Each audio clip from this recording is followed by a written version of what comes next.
was underway. Stamps his authority once again. My word, this could go wrong. On the brakes, goodness me, what a launch. Look at that. It just all comes down to this.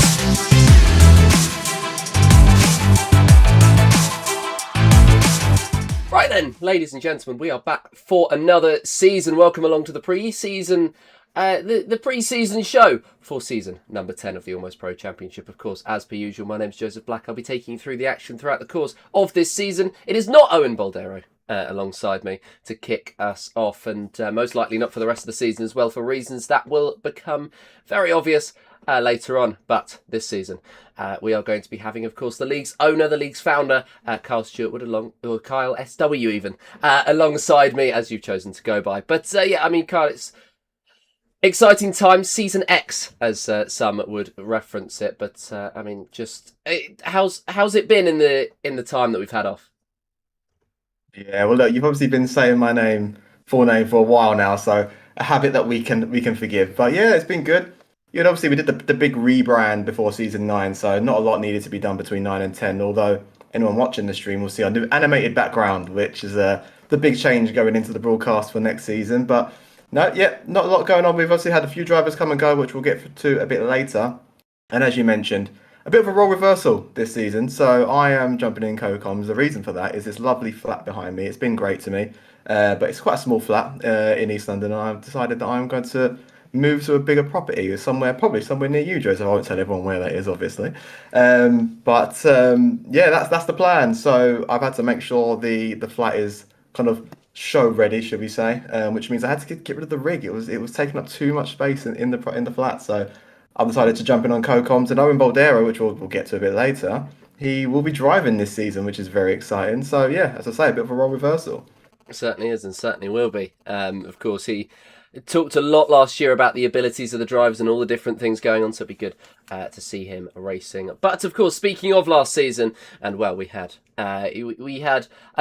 one big favourite for our last season's crown, and well, we will be going through last season just as a reminder to those of you who may be here for the first time. We've of course got a few new drivers joining us for this season, but yeah, just as a reminder of the things that we've seen previously, we will be getting the opportunity to, you know, just debrief last season. We've had the time to sort of get over it, and any of our feelings and emotions towards any driver, we're able to just get out of the way, and we'll be going into this one nice and fresh. But on that note, we're going to have a look at what happened right at the very start of season number 9. Courtesy of the commentator. There was actually not myself. I was there, but it would be Max Ring taking you through the start of that one. And we are underway for the first race of the season here in Australia. And it's a good start from the Ferrari Saniki as we head down into turn 1. But Stevens instantly takes it into that first corner on the inside line. A brilliant launch from the Mercedes. He jumps that Scuderia Ferrari, and Happy has been able to move himself up into third place. Let's have a look at this scrap between him and Jack as they head into turn 3. Late on the brakes from the V car. He goes a little bit deep, and that's actually allowed Daniel Riley to now potentially capitalise on this one. To the outside goes the Mercedes. A little bit of contact made. There's cars off the road in the background. That's Jedi and Shack Attack. And look at that from Happy. He's unfortunately dropped back down to 4th, but he's done well to keep it on the road on this opening tour. I think there was some damage flying off in the background, but it's a dream start for Daniel Riley, who's moved himself up to 4th place from 5th. And now Stewart as well, climbing his way up the order. Many a driver on those wet weather tyres seeming to be liking these conditions. And of course, that was round 1 of the season. That was the race around Australia that kicked us off. Australia, of course, the best way to start a season. And, well, it was a very interesting race. We had 12 drivers show up, and the man who took pole position was Andrew Chenkovan, of course, who came into the season as our main title contender, a 2-time champion, hoping to become 3. But well, he had Stephen Snell, who was ready to challenge him, and of course, Kyle, you were on the grid yourself. What was it like racing with those two, particularly at the top of the grid, and particularly Stephen, who is not here anymore and did end up taking that victory in the opening round?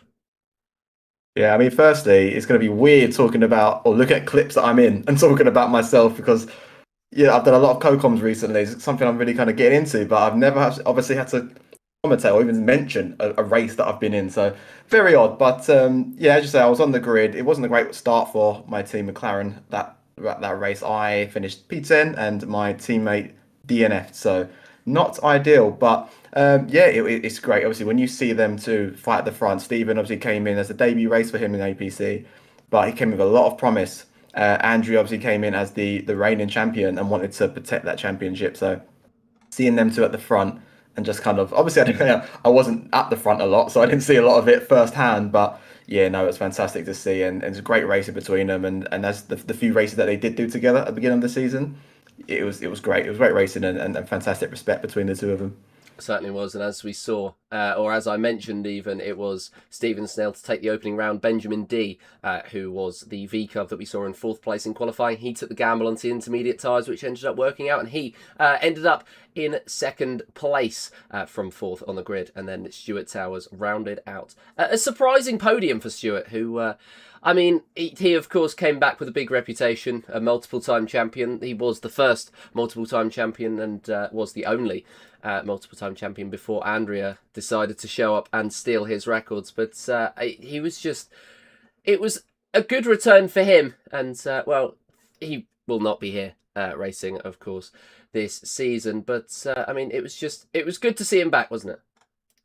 It really was, and I did try and get him in for an interview as well, because we didn't get to a post-season show, unfortunately, so we didn't get that final interview with him. So I did ask, but unfortunately he's working till 10 o'clock tonight. He was up for it if it wasn't today, unfortunately, but yeah, it was fantastic to have him back, because he only rejoined the league the season before, midway through the season before. He's obviously 3-time champion from earlier on in the season, so it was great to have him back. And yeah, and at the front there, I think from memory, that was his only podium for the season. So it was a strong start. It did seem to go downhill a little bit through the season. I'm sure he'll be fine with me saying that, but yeah, it was nice to see him and see him on the podium there. And it was odd seeing Andrew in P5. I think we all thought, oh, no, maybe this season's the season that someone takes Andrew's crown. But we'll get on to later whether that was the case. But yeah, P5 for Andrew and P3 for Stuart Towers. So it was a very different result from what we used to. Certainly was. Andrea finishing, in fact, behind his teammate Ethan Shackleton, who we'll get onto later. But, I mean, the first round of the season complete, that was Australia, and Japan would be the host for round 2. Gurung at the start of the race were very good, and yeah, Gurung is going to, I think, try and rinse and repeat that strategy. As off the circuit he goes, and that's very wide. Is there any damage? Yes, there is a huge amount of damage to the car, so whether he was trying the softs or not, I think he's going to have to do hards at the end of this race now. He's gone off the circuit. I've instantly cursed him, and well, he's now going to have to not listen to my strategy. He's going to have to make it up as he goes along, and the making up that he's going to have to do as he goes along appears to be that he's going to have to come into the pits for probably what's going to be a set of, knowing him at this point in the race, the mediums.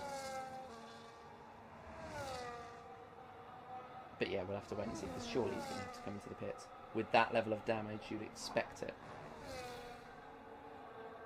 Dan Riley and Benjamin D have kept together all race long, which has been a surprise, and it's a good performance from Dan Riley so far, because I was expecting him to be a little bit further back. But no, he's done well, and well, that's our first safety car of the race. Brian Moore was waiting for one. He's got one. Obviously not an ideal round number 2 for that driver at all, because of course going into the wall, not necessarily ideal in any way, shape or form. But that was going to be the end of Paul Gurung in round number 2, and he was the only DNF. Only 8 drivers competing that day, and well, Stephen Snell going from the very top, going from taking 25 points, dropping down, but it wouldn't be Andrea Chenkovan to take that victory.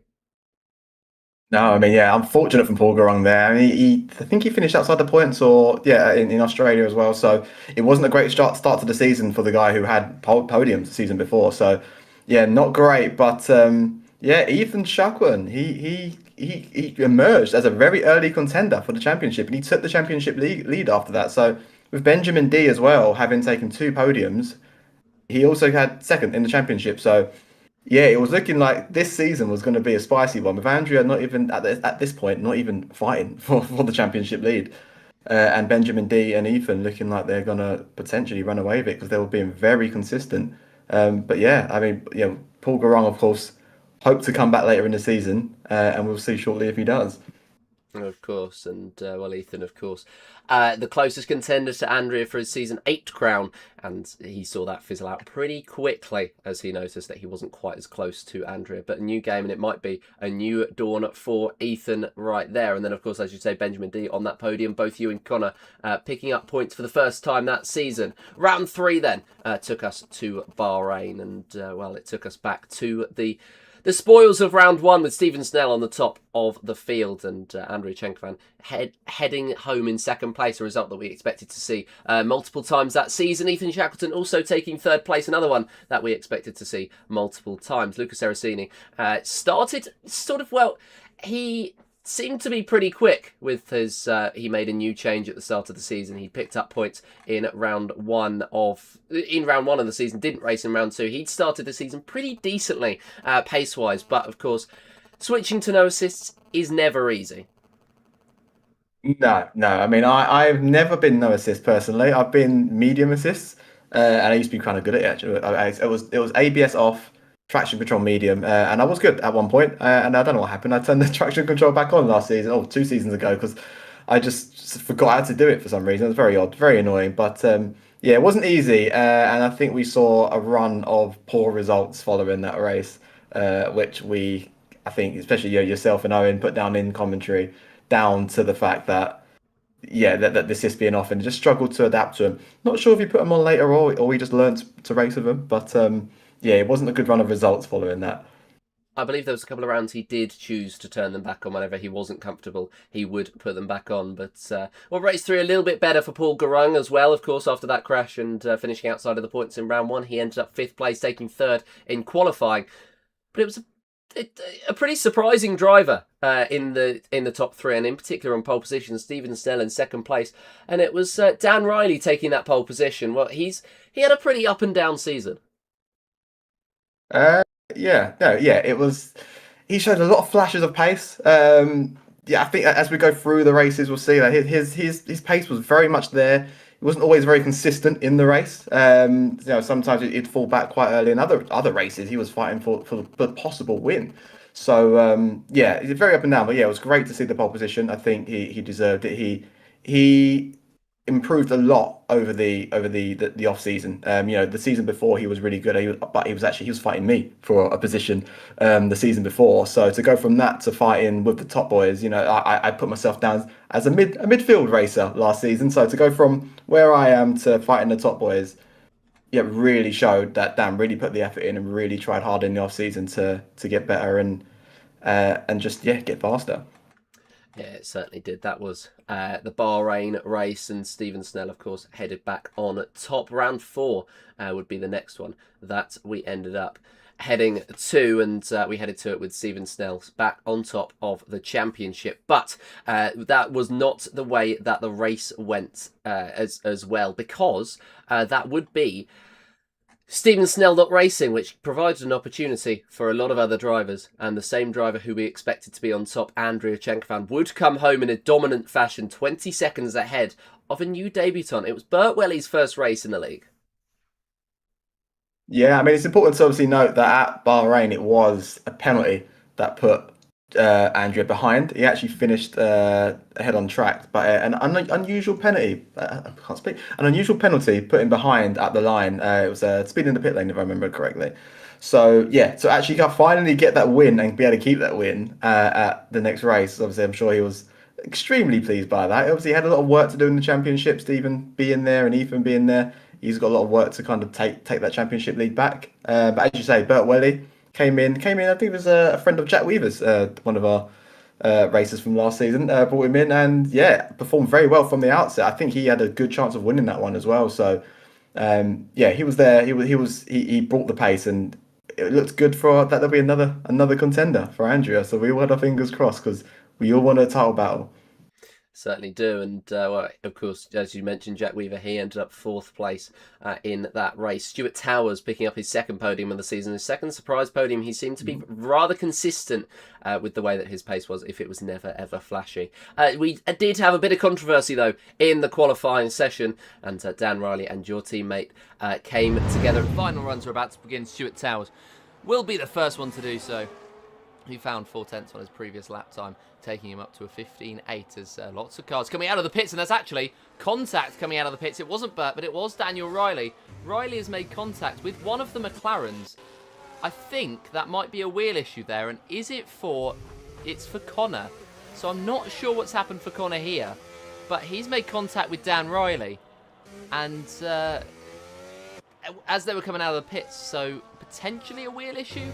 Not sure. It doesn't look like a wheel issue at this point. Maybe he just wasn't paying attention, pure and simple, as he was coming out of the pits. But that's potentially going to be looked at by the stewards. I'm not sure. But that is very, very, very detrimental to both him and Dan Riley's preparation. It was the first of a few moments between Riley and the Stuart Woodards across the course of the season, but and across the course of the last couple of seasons. But I'm sure he'll be happy to see the back of you, and hoping that if Connor does get close to him, he will be right in the rear view mirrors. That was round number 4 though of the season, and round 5 would be it would be our first sprint race of the season down at Austria. Dan Riley losing this much time as if he was tentative into the pit lane. What the hell? What's happened? I honestly have... What? I'm clipping. I think he's just, like, hit a bump or something. I'm not 100% sure. I was looking at my second monitor. I look over, and I just see a RB in the middle of the road missing a wheel. Hang on, I've clipped it. What happened? He was in the pit lane, so maybe he's glitched. Right, Oh! What? Right, so he's hit that inside right-hand wall in the pit lane, and it's glitched him back onto the track.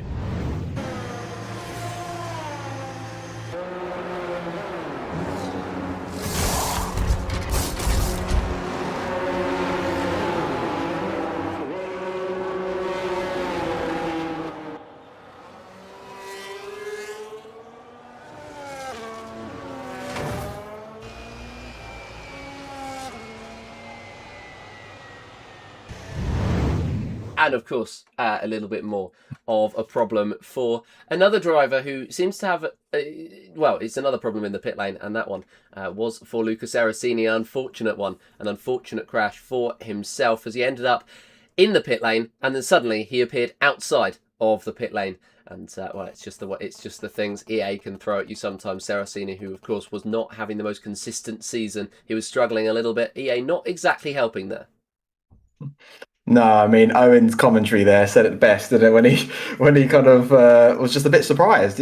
I think he didn't really know what happened at first. Suddenly, 1 second he's in the pit lane, next second he's in the middle of the track without a wheel. So it was very odd. But we watched that back, you could see that he did take the inside corner a bit too tight, hit the wall, took the wheel off, and then the game just didn't know what to do with him. So it's put him on the track, which is probably a good thing for the cars behind him. I think my teammate, if I remember correctly from the clip, was just behind him in the pit lane. So I think having him glitch onto track probably meant that my teammate could actually get out the pit lane. But yeah, a very strange one there, a very strange one. But I'd say that the results from the races were very good. It was very clean all round. And I think Dan showed a lot of consistency over those 2 races for sure. Certainly did. And just to touch on your teammate again and yourself, it was the best result, I believe, of the season for you two, 4th and 5th. So just off of the podium, but still taking 22 points home, which was a very good result for McLaren. And it sort of kick-started and I'll get back onto the races in a minute, but it sort of kick-started a little battle between McLaren, Kick Sauber, and, sort of pushed you away from Williams a little bit. And, of course, the 2 McLarens, the 2 Stuart Woodards, and then, of course, Kick Sauber being Jack Weaver and Brian Moore, made it very interesting, not just at the top, which it was at this point in time, but also the midfield. Yeah, that was great for us. I mean, we'd love to obviously be fighting the top boys, fighting the Ferraris and the Astons and that, but unfortunately our pace just wasn't there. And it's quite nice that last season we had quite similar pace. I think I've always consistently been significantly faster than him, but he improved a lot. I think he got new equipment and things like that. So we end up being quite similarly paced, so that we were able to help each other out a lot, which was quite nice. We were quite good teammates. I've always tried to make sure I have teammates, even before being teammates with my brother, that I can speak to during the race, so you can strategize a bit. There were times when gloves comes off. We had like 5 laps to go, and we were both fighting for a position. Obviously, we're not going to be as nicey then. We'll be obviously clean with the overtakes, but yeah, we're able to work together and make sure that our focus was on those teams championships and our own drivers championships as well. But at that point, being race 5, a bit early to think about the drivers championship. So we were making sure that we kept ahead of the Williams and the Saubers. The Williams were quite an odd one because they had one really fast driver who has had 2 podiums so far, and one driver who barely got any points, which is unfortunate because nice guy and he drove as well as he could, but just couldn't seem to keep up with everyone. Whereas the Saubers, they were both kind of in the middle, so they were a bit harder to keep ahead of. I can't actually remember if we kept ahead of them or not in the end, but yeah, at this point, at race 5, yeah, that battle just kind of gave us something to think about. Certainly did, and in fact that second Williams, Harry Jennings, did pick up a point in that Austrian main race itself. He would finish 9th in the sprint and 10th in the race, and it was a race that looked very similar to the sprint results in fact, but it was Chenkovan who took both of them, Dan Riley, who took second in both of them after some very good pace, and Stephen Snell, who took the final spot in the podium in the sprint, and Paul Garang, who sat there in the main race itself as Stephen dropped down the order, which was unfortunate for him, as it seemed as though his challenge with Andrea Chenkovan sort of seemed to start to fizzle out, but we saw Dan Riley on the podium for the first and second time in that season, or in, of course, the season that has just gone by. That was, of course, round number 5 of the season, where we were in Austria. It was our first of the European leg of the season, and the UK, the Silverstone, would be the second. He found that sweet spot a lot more than he has in any other races, and it ended up coming off for him, and it'll be difficult for him to do the same things. Dan Riley off the circuit, he's got a puncher. He's tried to push these hards to the end of the stint, and Dan Riley has managed to pick up a puncture on lap 13, and that will be a scary time for Kyle Stewart-Woodard, because Dan's done the same age of tyres. That is devastating for a man who had such good pace in the race. Of course, qualifying did not go the way he wanted, but the race seemed to be, and he led quite a few laps. But he's into the pit lane now, and he's onto a set of the softs. And well, that's disappointing for the Mercedes driver, and he'll drop to the back of the field, and he's lost so much time. And Silverstone brought tyre troubles for Dan Riley. It's a place and a tale as old as time, tyre troubles at Silverstone. But yeah, Dan Riley there having real problems, which is unfortunate because he was, at that point, in the lead of the race. You managed to stretch the tyres a little bit further. How? I can't explain it. I've always had quite good time management. It's just one of the.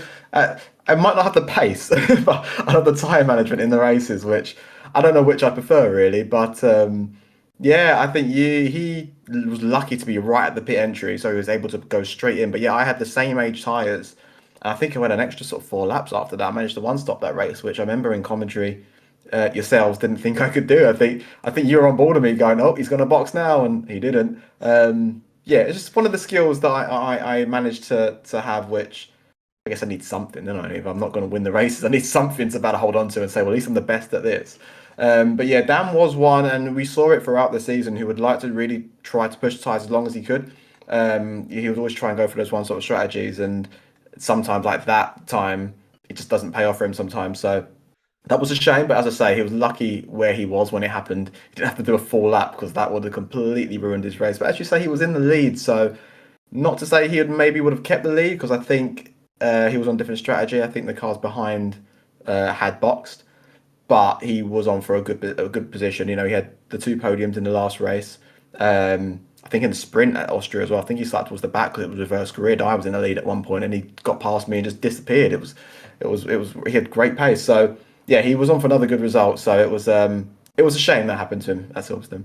It certainly was, and he ended up staying in the same position that he qualified in, 7th to 7th, just behind yourself, as you went from 9th to 6th place with, of course, that tyre management. And it was the first race of the season with no DNFs, so, you know, very good going, although the first main race itself, well, yeah, there is that element, but, I mean, you know, you get a puncher, you can see yourself in the wall very, very quickly. Now, of course, we touched on Burt Welly racing earlier on in the season, but well, he ended up jumping back in the car for round number 7, and well, he tried to make his announcement, and he did so in style. Yeah, I realised I was going through the notes then. I realised that I was like, wait, hold on, that wasn't his debut. He was a reserve initially. Now I remember he came in as a reserve, so he filled in for other people, and then this was the race where he came in full time in that RB seat and was like, right, you know, I'm gonna make a claim here. This is obviously, you know, later on in the season, so hard for him to now challenge for the championship. It was almost at the midpoint of the season, but yeah, he came in and he made some noise. I think he got the pole position, and then he didn't win that one. I think obviously Andrew did win that one, but he was there. He got the podium, and he was there. He was announced in that. Listen, I'm here now, and I'm here to win a few races, and it looked like that's something he was absolutely going to deliver on. It certainly did. It was a very weird race in terms of the weather, and a couple of drivers got it wrong. Dan Riley, unfortunately, did miss out on a good position again through strategy, yourself having the same problem. And Lucas Erracini chose the wrong tyres, put medium tyres on instead of intermediates, and he found himself DNFing for the 3rd race in a row because he didn't race at Silverstone. But it would be a Ferrari 1-2, but the other way round, with Ethan Shackleton taking the victory ahead of Andrea Chenkovan, Paul Garang ending 14 seconds off them, and Dan Riley with the fastest lap in 4th place. Burt Welly picking up that 5th, and then yourself and Brian Moore the last couple of positions on that field. We had Burt Welly once again racing in round number 8, and whilst he was able to make his statement in the qualifying session in Belgium, it was just a trip over the border to the Netherlands, where he would finally really be able to make his claim in the race. Yeah, obviously qualifying in 3rd position, I think he was a bit disappointed because he really had some good pace in quali. I think he felt like he deserved the pole, but yeah, that went to, I can't remember who that went to. That went to Ethan Shackleton, and then Paul Garang, who, yeah, Paul's now on a run. You know, he had obviously had that difficult start to the season, but now he was on a run of good results. So he felt very disappointed, but he managed to fight his way through and take that win. And of course, Andrea Chenkovan sat this race out, which, you know, when you're going for a championship battle, it's not quite it's not always a good idea, especially when you've got people like Burt, Paul, and Ethan, and even Dan Riley at this stage, you know, nipping at your heels. So great win for Burt. It would have been good to see if him and Andrew would have gone side by side and would have actually had to battle a bit more for it. But yeah, fantastic driving from Burt, and he really announced his arrival into the league. And of course, I didn't mention, but round number 7 would be the first race where we were without Stephen Snell. Snell would race for the final time in race 6, and that would be his end of his season, as he decided to... Well, he was a bit disillusioned with league racing in general, and so it makes sense that he decided to call it quits right there, which is unfortunate for the championship battle. But Andrea Chenkovan, he was able to take a week off and come back. Well, I mean, initially, it didn't look like he was going to be back for Azerbaijan, which is, of course, the next round of the season, but he did, and, well, it wouldn't quite be in dramatic fashion. He ended up taking 2nd place in that one, but, well, speaking of Azerbaijan, and, well, this is some of the action, as we've been cutting in, some of the action that happened throughout the course of that race weekend. Head towards lap number 24, and Stuart Towers has made his way through on Carl Stuart Woodard, and there's still a bit of wheel hooking between Stuart Woodard and Dan Riley. There's a bit of contact. We're not going to lose our first driver into the castle section, but we got very close. Yeah, I was on board with Kyle there. I think that'll probably go to the stewards. It kind of looked like Dan Riley sort of ran Kyle out of road into the castle section, so I imagine there will probably be a steward report on that one. So I think they need to be a little bit careful, especially Dan Riley. He's got that damage. He can't afford to be that aggressive. No, we can't afford to be that aggressive at this point in the race, although they are over the lower points positions. Although, having said that, every single point counts. Carl Stuart Woodard manages to cling onto the DRS into the selection zone on Dan Riley, and so he is going to be able to bring himself back into the fight, but I'm not sure he's going to be able to fight on this occasion. Andrea Chenkovan has only gained by only gained down to 6.7 seconds, as that's going to be Dan Riley's front wing off. A little bit of miscommunication, diving out just a bit too late on the back of Stuart Towers, and that's going to be the end of Dan Riley's competitive race. And, well, certainly was action, certainly was drama in the mid-pack. To talk to you through it, one of the people involved, Kyle, take it away. I mean, you know, you mentioned earlier that me and Dan kind of had a little bit of a little bit of a rivalry for the season. This is where it began, unfortunately. Yeah, I mean, he obviously went for that dive that I was already turning into the corner. You know, in my opinion, like you can't do it, and the stewards felt the same, and everyone who looked at it obviously felt like he should not have done that, and that was quite bad. I mean, the second little tap, that was obviously on me. I think I was driving a little bit angry after the first incident, so I tried to keep side by side, and he obviously took the corner. That second corner was his corner to have, but no damage came of that. So, you know, I was a little bit upset. He obviously then had the incident with Stewart later on in the lap, which we saw in the clip, which meant that it all kind of rebalanced. He ended up back behind me again. So to be fair, I wasn't actually that upset at the end of that race. But then I got upset the fact that he defended it afterwards and said that I was in the wrong. That rubbed me up the wrong way a little bit. So I think with me, I'm quite a fair and good driver. You know, I like to keep people, like to hold people up if they're going a lot faster than me. But I decided for the rest of the season that the rules of engagement with Dan were going to be a little bit different. And I think we saw that in the next race in Singapore, where rather than let him pass on his strategy, I just decided that I'm going to keep my track position because, you know, that's how I felt that our relationship had gone, unfortunately. But yeah, you know, in the moment, you know, we've had time off now. We've all kind of moved on from it. I'm not even racing anyway. And yeah, but yeah, I think that's anything that happened for the rest of the season between me and Dan, that was the instigator. But yeah, you know, as I say, he ended up behind me anyway after having that crash, so I feel like it balanced itself out, and I got the result I probably would have got anyway. It's hard to say whether I'd have got back ahead of Stewart without the crash, but you know, I haven't got a crystal ball, so we'll never know.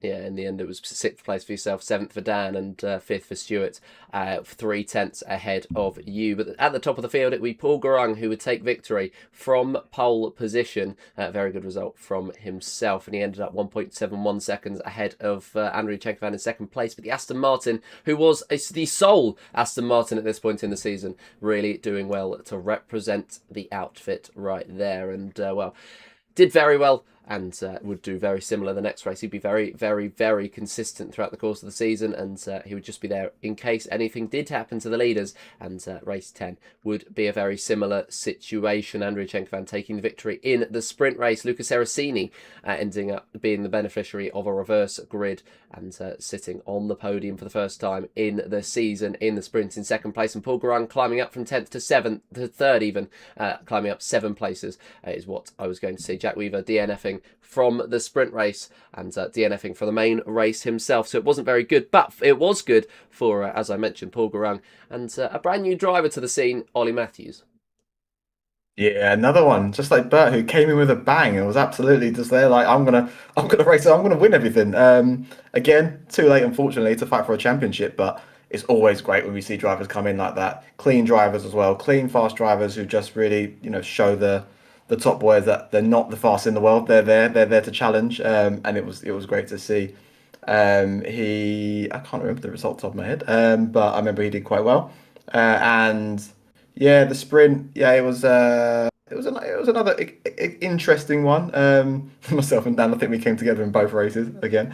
But yeah, Harry Jennings, of course, started on pole. Brian started in 3rd for the sprint because it was obviously reverse championship order, and they both fell down. Unfortunately, weren't able to keep those positions. But yeah, no, Ollie. Yes, I do remember now. Actually, Ollie Matthews. Yes, he's finished 1.6 seconds behind Andriy Chenkovan, but he had a 5-lap tyre offset, if I remember correctly. So I think Chenky's tyres have started to fall off. So you looked at that race, you saw how quickly the time came down.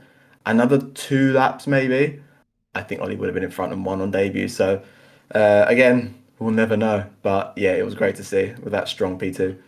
It certainly was a great start for Ollie Matthews in his APC season. And well, we go from race 10 at Singapore, which is of course where we were. And in fact, it would be, I believe, the last sprint race of the season. Indeed, it will be the last sprint race of the season. But then we'll head to round number 11, where we would go a little bit up and across to Texas. On the front row of this field, the lights are on, the drivers are ready. And the action's underway. Chenkovan with a delayed launch. Dan Riley with an unbelievable one. He's going to pull alongside into the first corner. Who's going to have the edge? Heading into Big Red as it's 4 wide for P2. Carl Stewart has an absolutely rip-roaring start. He goes up to second place as Dan Riley leads the way. Cenkovan's had a terrible start and he drops behind the McLaren. Might drop behind the Aston Martin as well, who tries to sweep through on the Ferrari but cannot quite do so. And it's Dan Riley who holds an unbelievable lead at the top of this field. Almost a second he's eked out so far. Kyle in second, and I think it's fair to say, didn't think I'd be saying that in just a few moments ago. And there we go, a very good start to that race for Dan Riley, who started from second place, got up to first place, and yourself, where you jumped all the way from 6th onto 2nd after the start, after turn number 1. And well, just how did you do with that? It is about this track, about Circuit of the Americas. If you look back through some old broadcasts, you'll see that I always seem to go to either the lead or second. It's mostly the lead for some reason. So I usually qualify well and then end up getting a great run through the corner. It's very weird. I just seem to be able to miss all of the chaos for some unknown reason at this track. So yeah, unfortunately, last in season 8 or season, I think maybe season 7 actually, I was in the lead and then span in the third sector from the lead, which was unfortunate. But yeah, I don't know what it is. I just seem to go well here. I've always gone well here. I've had a win here. I think I've had another podium here as well. So it's one of my most successful tracks. But fortunately, just wasn't able to get ahead of Dan. And Dan's pace was mega. By the end of the first lap, he'd broken the DRS. He was gone. And I think he obviously showed good pace earlier in the season. But I think this was the turning point where he showed mega pace. And he was gone. And then just couldn't keep up by that point. And I slowly got swallowed up by, I think it was Andrea next, and then the other fast boys. I can't remember what my result was. I feel like it must have been an okay result, but yeah, it wasn't the P2 that I went into the turn 2 with. No, it certainly wasn't. It was 6th place instead as Dan Riley fell behind Chenkovan and Garung, who, of course, both of those drivers were in very good form, and it would be Chenkovan and Shackleton to take the team's championship home with 3 rounds to go. So a very good performance from those two, and Andrea, of course, stretching his advantage at the top of the championship. We had Tom Knight in the box alongside me for the race 12 at Brazil, and it was another race that seemed to be a rinse and repeat. Andrea Chenkovan, Paul Garung, Daniel Riley. That was a podium we were starting to get used to, just like the season before, where it would be Andrea Chenkovan and Ethan Shackleton and somebody else. But yeah, there would be Andrea Chenkovan taking that victory, Paul in second, Dan in third, Ollie in fourth. 4 drivers who really started to establish themselves as the top 4.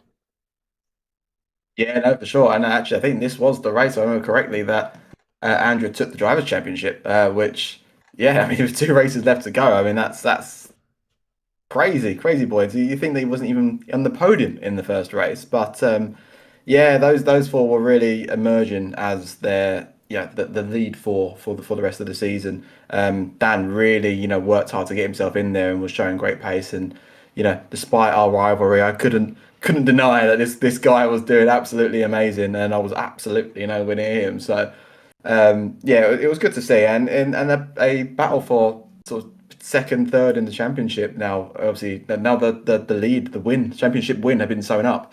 The battle for second and third now was hotting up between the rest of them, and yeah, unfortunately, Ollie obviously too late to get in that, but yeah, that got a little bit spicy as the season went on, and I think if I remember correctly, Paul actually jumped into second place after that one. Ethan had it since round 7, had not dropped it, but no, Paul took that second place at that race, and it was the rest of the 2 races left to see which one of those 2 of 3, because Dan Riley got himself in, could battle it out and take it at the end. It certainly was, and Aston Martin making a late charge for the championship as well, or not the top of the championship, but more for the mid-pack, trying to jump past the McLarens and the Williams, RBs and Kick Saubers that were racing, and the Kick Saubers picked up no points from that race. A rare occasion and a rare occurrence, but very unfortunate for themselves to end up 10th. Oh, in fact, they did pick up 1 point. Brian Moore picking up 10th place and Jack Weaver just outside. But it would be the next race where they wouldn't pick up any points. In fact, I jumped and skipped ahead. Qatar would be the host of race number 13 of the season. And again, rinse and repeat for Andriy Chenkovan at the top of the field. Dan Riley picking up 2nd place and Paul Garung ending up in 10th spot. Unfortunate for himself, but just didn't seem to click with the circuit. Ethan would retake 2nd in the championship. Dan Riley, of course, would close in, and Ollie Matthews consistently just about off of the podium. Lucas Seracini, a couple of good results for himself. 5th place in Brazil and 5th place in Qatar as well was a good turning point. Yeah, Luca, this is the point where he started to bring his pace back. Well, I say that's probably a bit harsh. He had the pace even before this. He just didn't have the consistency and the ability to not crash, unfortunately. And I think I messaged him one point. I said, have you thought about turning your assist back on? And he was like, no, I like having them off. I said, I get it, because we all want to have assists off, but you're crashing a lot. But it was only his own season he was affecting. But yeah, this is the point where he remembered how to drive. I don't know if the assist came on or he got the technique down, but yeah, he started showing some really good pace. I think I had a fight with him at Singapore, if I remember correctly. I think we were back and forth a little bit, and I think he was faster than me here. But yeah, Paul Garung down in 10th place. That was obviously unfortunate when you consider he's obviously fighting for that runner-up spot in the championship. And at the end of this race, he lost it. Ethan took it back, and Dan closed right up on him. So yeah, very unfortunate to see. I think that was my back-to-back. I think P6. No, that was the last 2 races. I got P9, so that was a bad one for me as well. I remember actually. I think I was ahead. I was behind Paul Garung, and I think he had an incident. He lost his wing, and I ended up getting ahead of him. But I had about 12 seconds worth of penalties. I'm really bad at Qatar. And Jack Weaver this was his 3rd consecutive DNF, and actually it was his last race in APC, unfortunately, because he wasn't able to make the next one and then left in the off season. So, but yeah, Andrea, Dan Riley, Ethan on the podium. Yeah, it was at this point it was just a given that it'd be either those or Paul Garung or Ollie Matthews maybe. But yeah, it wasn't weird to see them up there at this point. Yeah, certainly wasn't. It was weird, though, to see Paul Garung behind even people like you and Bert Welly just about ahead of you in 8th place as well. So a couple of drivers who didn't end off the season in a great way. And, it would be Abu Dhabi, the final round of the season. And, just to take you through the final couple of laps, or the final lap myself, it seems. Second for our championship leader and our championship holder. A 3-time champion deserves a very big bow.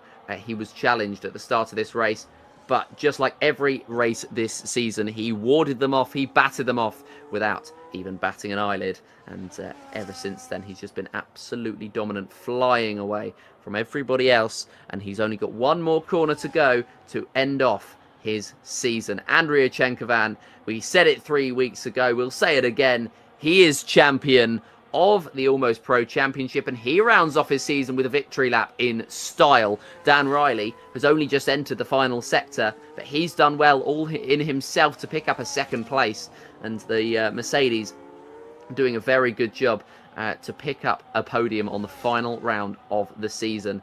A season that has been a very promising one from him, heading towards future and heading towards Season X. Then it'll just about be Shackleton warning off Seracini, who picked up another penalty at the end of that race on the final lap. Then it's Ollie Matthews who climbs past Seracini. It looks like it'll be the same situation for drivers further back, as that looks like it might have actually been Carl Stewart Wood getting through on Paul Garung, who might have had Paul a problem Garung's by got a himself. puncture. Right rear puncher for Paul Garung, and he and Brian Moore have ended off their seasons on a low point, really.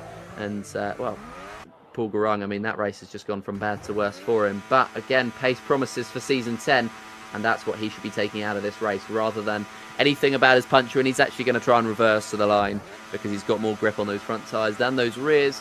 So he's going to use them as his rear tyres, and that makes perfect sense. But he and Stuart Towers will be the final drivers, as Towers, I believe, has got a puncher all to himself. No, he's just doing donuts. And why wouldn't you? 3 times champion of the Almost Pro Championship. And he's retiring from league racing. Hasn't necessarily been the greatest of retirement laps for him, but what it certainly has been is a good run for himself. And the Williams just enjoying his final few moments on circuit before coming to the line on lap 29 of the Abu Dhabi Grand Prix. That is the end for Stuart Towers, and we'll end off when Paul Grung decides he wants to drive to the line, and he's going to try and navigate this final corner well. Is he going to be able to do it? Well, that's going to be Andrea Chenkovan's AI coming through to lap him. So I'm going to say no is the answer to that question, but Paul Grung will be the final driver to finish us off for Season 9.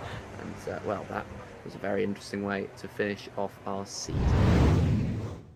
An interesting way to round off the season. Would have been great to see Stuart Towers just doing the donuts to round off the season. Then Paul Grung decided to demonstrate how his season had gone, do the first half of the lap going forwards, and the second half of the lap he was just going backwards and backwards and backwards. Sorry, Paul, that was harsh. I'm just butthurt that you decided not to give Stuart his moment. Not that you knew. But yeah, it was it was the end for Stuart Towers for the time being, at least. Hopefully he may make another return just like he did in, of course, season number 8 towards the end of it. But yeah, it was the end for Stuart Towers at the end for season number 9. Have you got any other comments on the season before we finished? Of course, we didn't go through the results. It would have been Andrea Chenkovan, Dan Riley and Ethan Shackleton on that podium. Lucas Aracini, another strong 5th place. And then Harry Jennings, the only DNF, as we had 9 of our finishers. You would have seen it on your screens just there. And, of course, Stuart was lapped right at the end with Paul Grung, I believe, who was lapped as well. But, yeah, it was... Brian Moore lapped the 3rd driver as well as that. But yeah, any more thoughts on season 9 before we look ahead rather than back? Yeah, I mean, I'll be honest. I'm watching those donuts. It was weird, weirdly emotional. You think it's just esports, you know, it's not like it's a league racing, I should say. It's not obviously not that professional, but just a league race. You know, we shouldn't. It's weird to even consider the fact that could be any way emotional, but I think it was, you know, the Abu Dhabi backdrop being quite dark and Stuart having been such a legend of ABC, you know, it was just so fitting. And as you say, it was a shame about Port Ian there. He did have a punch on, and going backwards meant that he could get there a bit quicker. Probably could have retired if it would have made any difference, but it was the last race of the season. But yeah, no, it was really nice to see those donuts. I'm really glad he done that. Unfortunately, I mean, myself and Stuart, I think it was Ollie Matthews as well, or Bert Weddy, one of the two, we were fighting for 5th in the championship, and me and Stuart came together quite early on. It's just a shame because me and Stuart, Stuart and I, we've always raced very well with each other. Always. We're always very respectful, so it was such a shame that happened.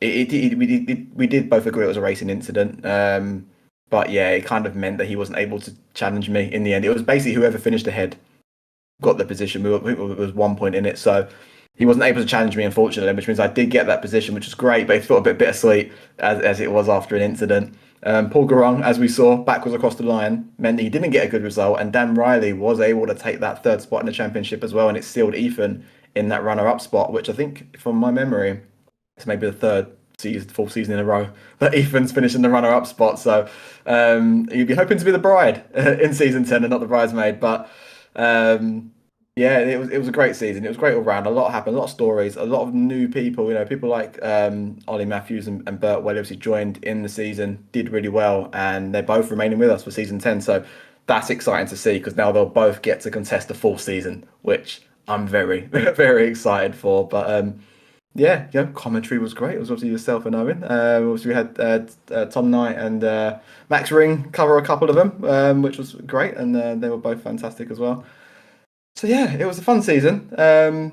14 races, you know, you do get to the end and you do kind of feel like you need a bit of time to put your feet up and relax, which has been nice. But I'm now excited to get back to it again, and from the comms box this time. Certainly, and you will be missing out on the racing, as you mentioned. And, well, it's because, I mean, we touched on it earlier in the broadcast. We touched on the fact that both the Williams, Stuart Towers and Harry Jennings will not be returning for this season, nor will Jack Weaver. They're the 4 drivers that we'll be missing out on. But, again, as I say, looking forward rather than back. And, well, I thought we'd first go to the drivers and have a look at who we have in this championship. We have 15 full-time drivers and 2 reserving for this season, so hopefully we'll be able to wrangle them into full-time seats at some point, but this is your list. We've got in the Aston Martin Leandro Ratto and Owen Boldero, so a brand new driver to the league, and a driver whose name and voice you will know very well, and we will be able to speak to him later. Andrew Check Van Neefen Shackleton returning in the Ferraris, and Brian Moore alongside Connor Stewart-Woodard this time in the Kick Sauber, him moving over from the McLaren over to the Kick Sauber team as the two Stewart-Woodards got split up. Ollie Matthews and Paul Garung will be heading from the Aston Martins to the McLaren lineup for the next season, which will be a very interesting one to watch. Aria Stone and Dan Riley, a brand new driver and a very, very seasoned veteran in the Mercedes. Bert Welly and Luca Seracini will be renewing their relationship in the V-Carbs, and then two brand new drivers, Harrison Robinson and Regan Harding in the Williams cars. Matthew Gashes and nobody at the moment in the two Haas drives, and we've got an all-female reserve lineup at the moment. Alexis Mason and Charlotte Perkins, a lot of drivers who come in with reputations that are known to the drivers themselves, so it will be familiar faces for them, brand new faces in terms of the Almost Pro Championship, and it'll be interesting to see how they mesh. Oh, for sure. I mean, we've got some strong teams in there. It's going to be a great season. Leandro, I've seen Leandro's pace. Absolute, extremely quick. So him teaming up with Owen Boldero, it'd be great to see Owen Boldero back in the car again. I mean, this is his return to league racing. He's been doing a lot of commentary recently. He hasn't raced in a little while, but it'd be great to see if he had that pace that he had back in season 8, I believe it was, off the top of my head. Obviously the Ferraris, they're a known quantity. They've been doing this. They've won the championship, the team championship as a team, I think 4 times in a row now. And Ethan's had an extra one with a different teammate before Andrew was here. Brian and Connor, look, both of them were midfield drivers last season. They've obviously both been working hard in the off season to get a bit faster. So hopefully we can see them a bit further up. Ollie Matthews and Paul Garung, podium sitters, pole position getters, should we say? They're going to be great in my old team as well. So it'd be great to see that McLaren livery doing well there. Aria Stone, Dan Riley, we've seen what Dan did towards the end of last season. I've already seen a comment in the chat, I think it was earlier today, where he predicted that he will go into the Championship lead after the first race, so that will be seen. And it'll be yet to be seen if Aria Stone can support that team. But Welly and Luca Seracini, again, two very fast drivers, we know them. Harrison Robson joined yesterday, so very, very, very fresh, but was really good. Does really good times, really good track record, so it'd be great to see how Harrison gets on. Regan Harding, as well as Alexis Mason, are both drivers that are in a league that I commentate on, so I've seen their pace. Regan, good pace. Hopefully he won't mind me saying this. I've said it in commentary before. Hopefully he won't mind me saying this. Has a bit of a reputation of getting track limit penalties, so hopefully he can clean that up. I mean, it only affects his race, so that's that's up to him. Alexis, one of the fastest drivers I've seen. Like, honestly, I'm hoping she comes to quite a few races, because absolutely rapid. Charlotte again comes with a great reputation. And Matt Gatchis was one of our founding members. Joined APC at the very, very first race of season 1. Had to leave in season 2 due to some tech issues, unfortunately. But glad, great to see him back. He actually rejoined again today. And as you say, there is a position available at Haas and, of course, at Alpine and Red Bull. So 5 positions left on the field. So if you are listening and you do want to join, you've still got time. First race is on Tuesday. So join the Discord, fill out the application form, and hopefully we see you on the grid in season 10. Yeah, hopefully so. And of course, it would be very good to see you filling out that grid, and of course filling out those reserve spots as well. Because, well, if we get to a full grid, that would be wonderful. If we can get reserves filling in every single week, that would be wonderful as well. But those are the brand new drivers that we have on our grid, and those are all of the names that you'll be seeing, I'm sure, across the course of this season. But what tracks will you be seeing them at? Well, going to be Bahrain to kick off our season on the 10th of February, of course, next Tuesday, so keep an eye out for that one. We're going to be having a double Asian salvo at the start of the season, Bahrain and Saudi Arabia. Then we'll be heading across to Austria and United Kingdom, some familiar tracks that we have on our hands, and then our first sprint race of the season. Of course, a traditional one at Belgium. Then we've got Hungary this time, splitting the two of the two Flemish circuits. Belgium 5th, Hungary in 6th, and then the Netherlands in 7th. And then we got a break week at the very start of April or at the very end of March. Azerbaijan will be taking our 9th round of the season, and the Texas race will be round number 10. Of course, that will be our second and final sprint race of the season. Brazil, Vegas, Qatar and Abu Dhabi will be rounding out our seasons. We'll be rounding us out where we start in Asia, but a couple of new circuits mixed in with quite a few familiar ones. Yeah, tracks like Hungary, Vegas, they're not regularly on the calendar. I won't go into the details of how the calendars work, but there is a method into it, which kind of means that Hungary and Vegas don't appear all too often. Saudi Arabia as well, but we have racing there before, so we have seen some great racing. Obviously, that famous Hungary where someone was covering commentary. I can't remember who it was, but Andrew Jenkivan crashed out. It's very uncharacteristic, so that one sticks very much in the memory. So hopefully he doesn't repeat that this time, or maybe hopefully he does if he's running away with the championship again. But we've seen some great racing at Saudi Arabia before. Belgium, this is the earliest I think we've ever had Belgium. Belgium tends to be the pre or post season break track, but a lot earlier this season, so it'd be fun to see. And of course a sprint there. I don't think we've ever had a sprint there, so that's going to be very exciting. One of my worst tracks, so I'm kind of glad I don't have to drive that one twice. Unfortunately, though, I'm not driving for the Dakota Sprint. I think that would be quite good for me, actually. I think I have 2 races there, so that's a shame. And Vegas, we've seen Vegas before. We've seen great racing there. I think I had a bit of coming together. Jack Weaver there, actually. I remember that, and Ethan Shackleton. It was a crazy one, but a fun one at that. There was a lot of close racing, so excited to see all the battles that happen across the season. Obviously the familiar tracks we do every season, so Bahrain and finishing off in Abu Dhabi, the known quantities. And if anyone is deciding to leave us at the end of the season, maybe we'll see some donuts again at Abu Dhabi. Or just donuts from anybody in general, to be fair. They'd be all welcomed as well. But of course, that will be the calendar that you'll be seeing. So take a screenshot, take a picture, join the Discord, anything like that. And you can keep in cahoots, you can keep watching on with that one in case you didn't want to drive anyway. But those are not the only changes, of course, the likes of Hungary and Las Vegas coming in to the calendar, because of course we also have two pretty big rule changes. So, I mean, of course, as the founder of the league, as the person who would have green-lighted these rule changes, talk to us about them. So the main one, well, actually, I'll do the main one second. One is just a slight change in the penalty point system. Probably not worth going into it too much, but it just kind of means that it's a little bit more fairer, I would say. There's an opportunity to get more penalty points if you do something a bit quite severe, but also you can get more penalty points before your race ban. So yeah, it's a little bit fairer, we like to say. Only the people who do the worst things, should we say, will get punished now.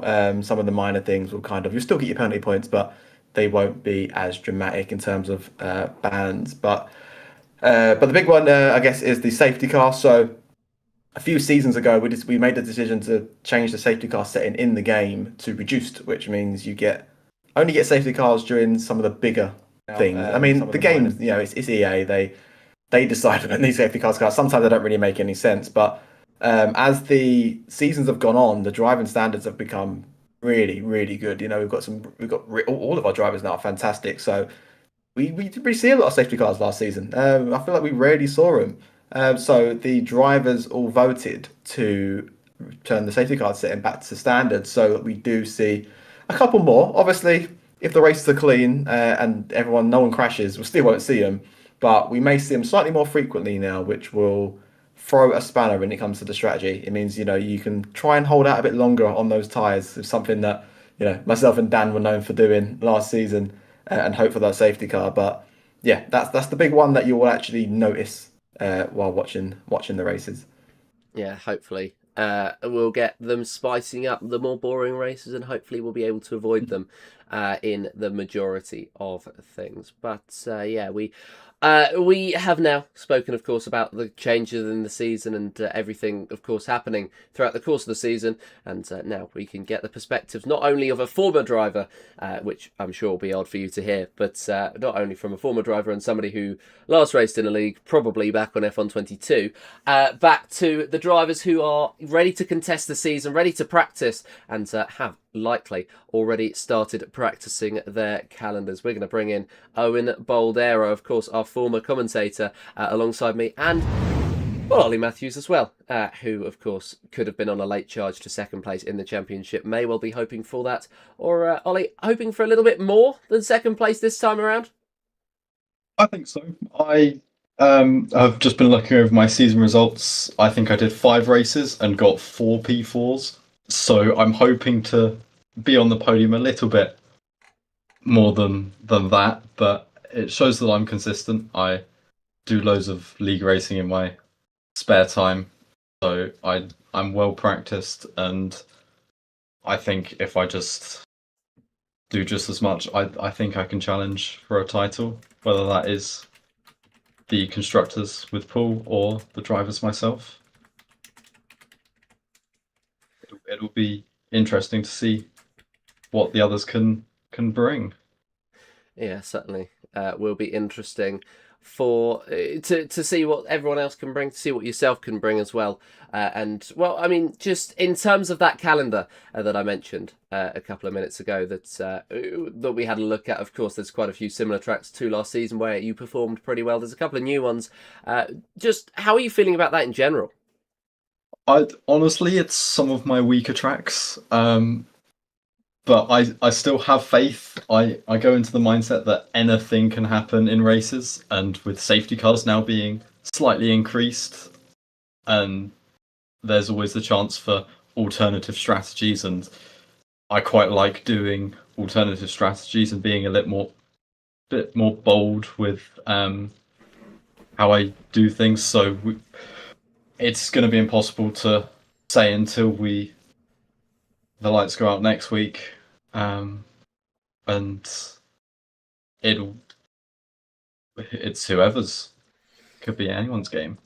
Certainly could be anyone's game indeed. And well, it'll be a good note, I think, to bring in Owen as well on that front. And well, Owen, I mean, we talked about the calendar a minute ago. We talked about we've talked about as well not knowing what's going to happen really until lights out. But of course, you know these drivers a little bit more than maybe Ollie does, a little bit more than maybe myself. Just, I mean, this grid's looking pretty good, isn't it? Yeah, this grid looks really, really strong this season. I think in terms of raw pace, it's one of the strongest grids we've had in a very long time. You know, the likes of my teammate Leandro Ratto coming in, Alexis Mason, the reserves, Charlotte Perkins, people like that. Well, there's so many drivers that have come in with such strong pace, and I think it's going to be the most competitive season of APC at the front in a very, very long time.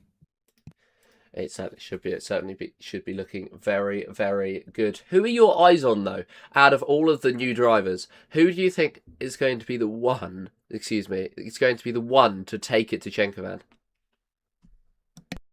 Oh, okay. So out of all that I've seen so far, I think it will be Leandro Ratto. So I actually was, I did his trial, and he was so fast. He, at Bahrain, did, I believe it was something like a 27.9, and he was saying he hadn't raced for nearly a month. So I think with pace like that, and when he's a little bit less rusty, I think he can be up there and really take the fight to Andrea Chenkovan. Certainly can. And what about yourself? What about your pace? How is that feeling? Absolutely no idea. I'll be honest, I haven't started practicing yet. So this week I went back to university. So this weekend is going to be my practice. But I think if I can be in and around the top 5, top 6 every race, I think I'll be happy with that, because I haven't done a league race now since about July. You'll be rusty. You'll be getting back into it then. And Ollie, what about your pace? How is it? How do you think you're going to stack up? How does it feel? Well, there are a lot of kind of new faces that I have no gauge of kind of where they're at in terms of my pace level. I think I can be pretty head-to-head with Dan Riley for a lot of the season, or kind of back and forth. As you saw in Singapore, I was a lot faster than him, but there were races like Brazil where he was a lot faster than me, and it kind of goes back and forth. I turn my assists off. I think it was before Texas, and Texas was my very first race with no assists. And I was able to stay consistent. I've done loads of practice since then, so I'm hoping my pace has increased. And yeah, I'm just going to have to focus on myself and maximize what I can. I think I do have what it takes. Well, that's a positive thought to take into the season. Makes me a little bit more positive about all the new challenges coming in as well. How the old faces are going to do against them. Of course, not that you're an old face, but you're a known quantity a bit more than the other drivers. Kyle, I believe, has a couple of questions for you two. So over to you. Yeah, Ollie, obviously you are staying with Paul. Obviously, you two are teammates when you joined last season. So, how well do you know Paul? Do you used to have much conversation sort of before, maybe during the race? Did you have much of a good relationship, or is it just one of those relationships that just seem to gel and seem to work? And obviously, Paul was quite inconsistent towards the end of last season. Are you going to work together to try and make sure you're both fighting for the team championship win? Yeah, well, we have no communication during the race unless there's kind of safety car or whatever, which I don't actually think there was a single safety car when I was driving. I could be wrong on that. But we have a little chat before the race, after the race, maybe midweek to see kind of how we're getting on and helping each other with some setups. But other than that, we just seem to work together. I think we've got pretty similar pace. And yeah, he was a little inconsistent at the end, but we're focusing on this season, and we're going for it because Ferrari are a strong lineup, and I think us now in McLarens can now take their throne to ours. Back to Woking. Yeah, I mean, I obviously that was my old team, so it'd be nice to see him up there. And obviously, I say Paul Graham was quite inconsistent. He was, but he still did finish fourth in the championship, so I can't take that away from him. And as you say, you're hoping to be fighting with Dan Riley. He predicts that he's going to be leading the championship from race one. So if you're fighting Dan Riley and that's where he is, I think you're going to be quite well off. So yeah, I wouldn't worry too much. I think it'll be great to see you two. And Owen, have you done much practice between announcing that you're going back to driving and actually the race next season? And also, I know you're on the controller. Will you be using it as an excuse? So no, the controller won't come out as an excuse.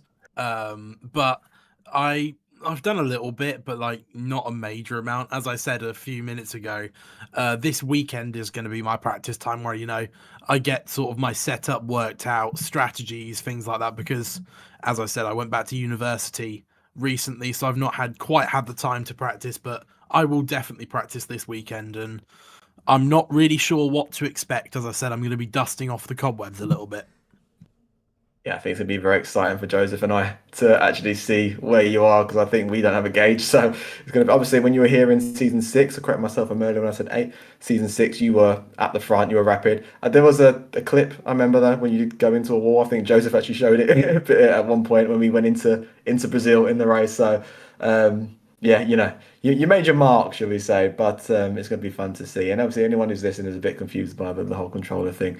Owen consistently called me out last season, saying that my tyre wear was down to me being on a wheel, not because I'm actually good at tyre wear, so tyre management. So that's why we're going to say it. But I will be using that during commentary at some point, I am sure. Owen, do you think you're going to take it to Ollie? The realistic part of my brain says no. Not for the first part of the season, at least, just because I feel like, as I said, I haven't raced in so long. It's been 6 or 7 months or something. It's been a very, very long time since I've done a race. So it's going to be difficult. Maybe towards the end of the season at one of my better tracks. So potentially, but I don't think it will be very often. Fair enough. Well, guys, I am looking forward to seeing the both of you on track, and it's going to be fun to commentate on you this season. Indeed. And that'll be just us speaking to a couple of the drivers that will be racing this season. Of course, Ollie and Owen, thank you very much to the both of you for your time. But and shame we couldn't get anybody else in, but it is what it is. And of course, we enjoyed the pleasurable company of those two. But just going to switch it back, get rid of their names. They don't deserve to be on with us. But yeah, it's certainly going to be an interesting season indeed, and where we're going to be having. Just to finish off, I think we're going to have a little bit of fun before the end of this. Before the end of this broadcast, of course, as we say, we haven't got a full gauge of all the drivers' pace and whether they're going to stick around for the whole season, what rounds they're going to be around for, and which rounds they're not. So I thought that we'd take a wild stab in the dark. Let's have a look at some of the names that we've got on our list. We're going to try and make drivers' championship predictions. Yeah, I mean, I'm obviously a little bit more fortunate than you are, just in terms of I've seen one or two of these the new drivers drive before. Leandro I haven't seen, but Owen tells me really good things. Regan I know quite well. Harrison I've seen, and Alexis and obviously Charlotte, but they're not obviously contesting the season. So, and of course there is that chance that somebody comes in race 2, race 3.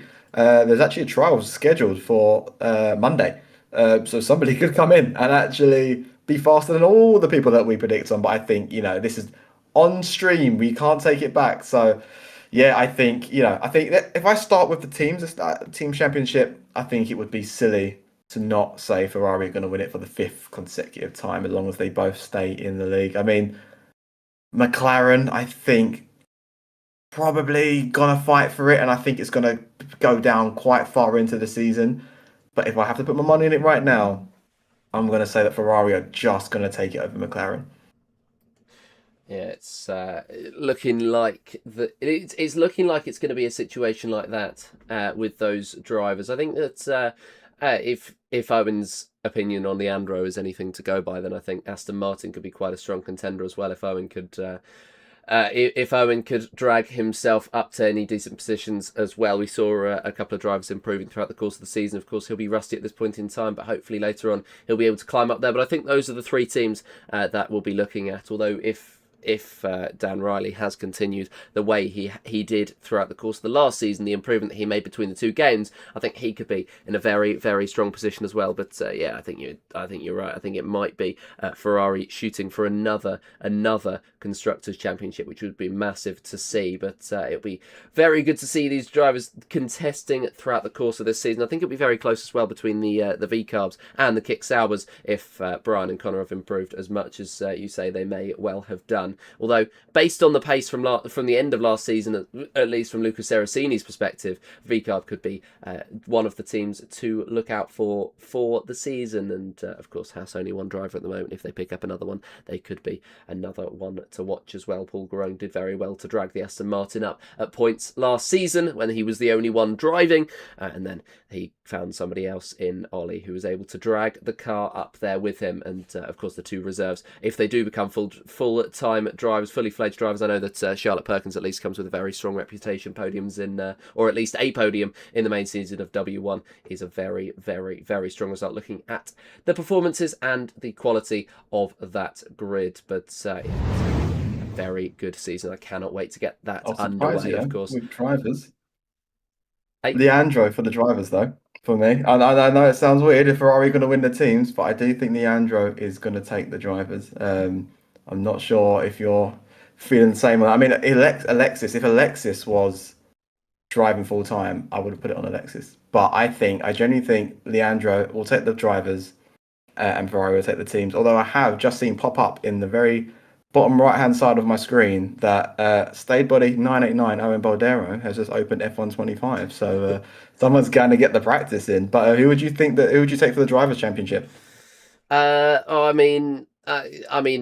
did briefly mention it. I think Leandro is another one to back for that. But since you said that, I'm now going to go for a different one. I think realistically, it's very, very hard to look past Andrea Chenkovan to take a 4th title. He's done a very, very good job so far throughout the course of his, well, good is an underestimation, but he's done a very, very stellar job throughout the course of his APC campaign so far.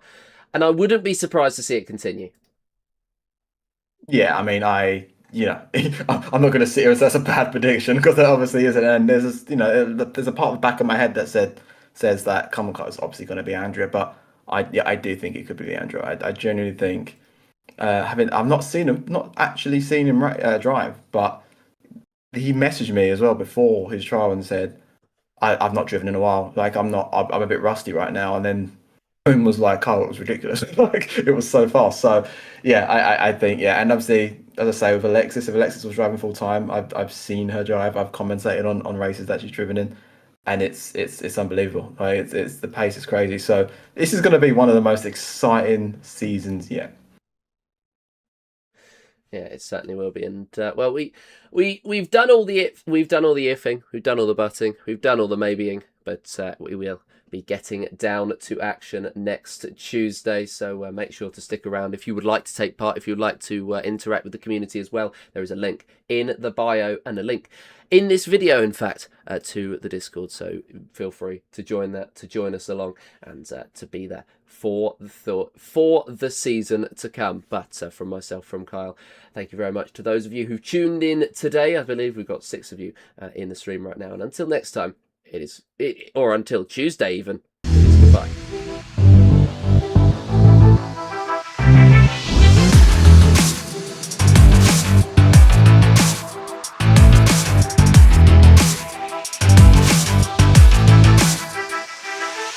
The action's underway. Stamps' authority once again. My word, this could go wrong. On the brakes, goodness me, what a launch! Look at that. It just all comes down to this.